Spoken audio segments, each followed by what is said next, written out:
Hey bro, tour du monde à vélo, épisode 10, la traversée de l'Atlantique.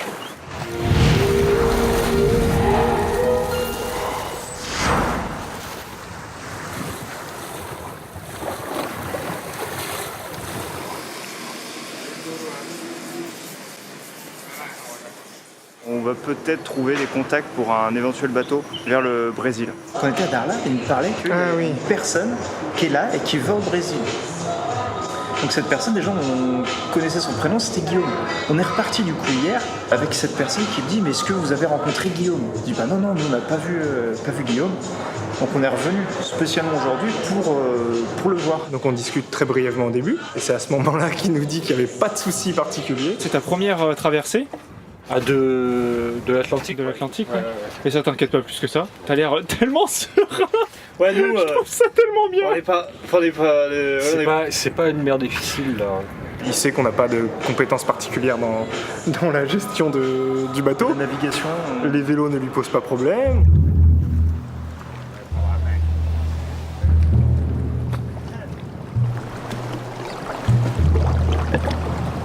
Hop, ok. Ok.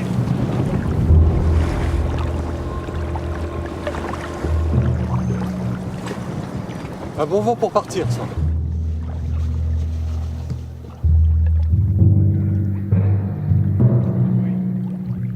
Et des crocodiles. Incroyable quoi, là où on regardait les billets d'avion dans le taxi tout à l'heure.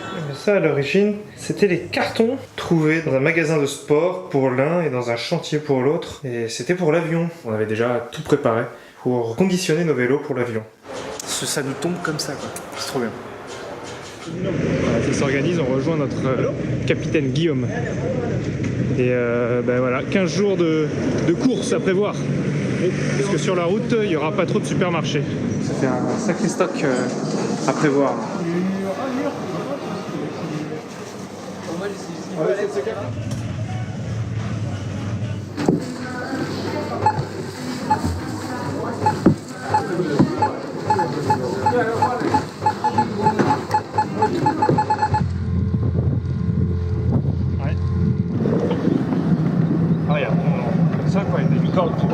Très content de vivre ça avec lui. En plus, on s'entend bien, donc c'est cool. Ça promet 20 jours d'aventure, vraiment. En fait, j'ai pas d'autres mots que l'aventure. Pour nous, il y a tellement d'inconnus. Et puis, il a l'air complètement rassuré, donc s'il est rassuré, on est rassuré. C'est lui le capitaine. Nous, on est ses mousses.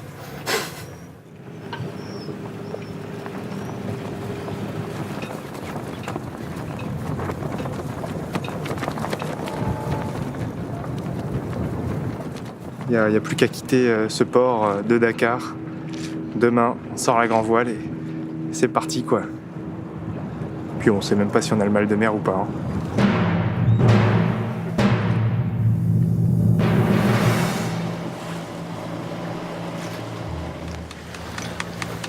Donc on prend un peu le large pour sortir la voile. Parce que là, elle n'y est pas encore. C'est-à-dire qu'il faut qu'il se remette face au vent. Ok. Essaie de te remettre face, Guillaume. Remets un peu de moteur au pire. Ouais, il faut qu'il remette du moteur. Remets du moteur, hein.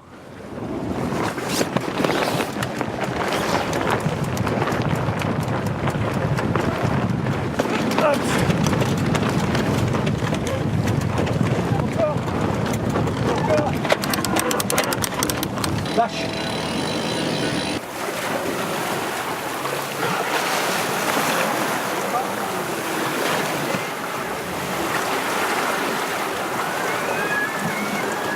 Là, on est tranquille, hein. Ah, mais c'est super. Entre 5 nœuds 5 et 7 nœuds, c'est bien. Ouais, c'est bien. On va droit sur des nuages qu'on connaît pas. C'est super.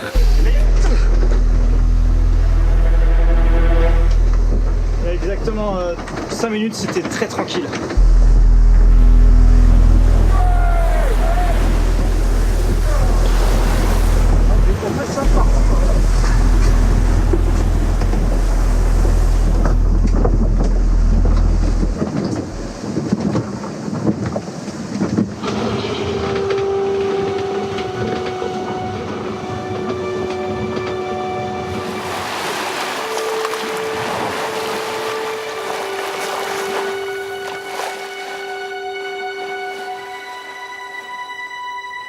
Et là nous voilà pile poil au milieu.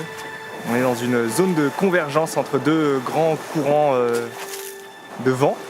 Donc la fameuse zone de convergence intertropicale, appelée aussi le poteau noir. Et là tout est calme, ça fait une semaine qu'on navigue. Il y a eu bien 3-4 jours avec un bon mal de mer.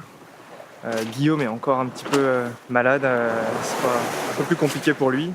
Il faut que j'aille m'allonger, je tiens plus. J'en peux plus. Guillaume, quand il respire fort, ça veut dire que ça va pas. Donc là, ça ne va pas. Ça va super bien. C'est la révolution, j'arrive à servir des pâtes. Quel grand drame!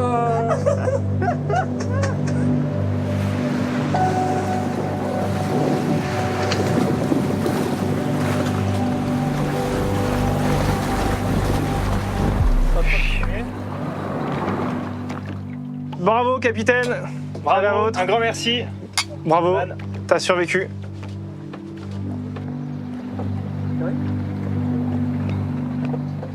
Et bien voilà, nous voici arrivés à Recife.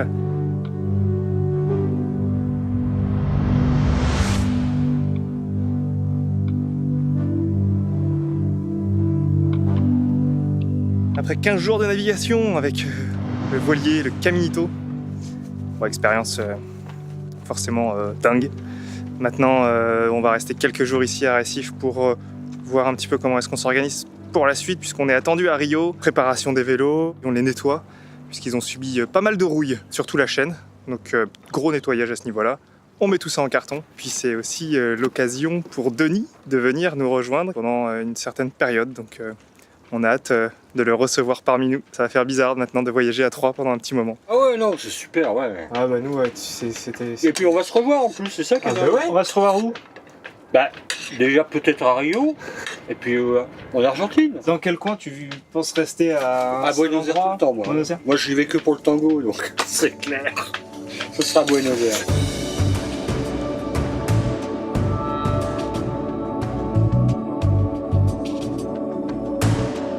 Du coup, le grand départ pour l'Amérique, c'est maintenant.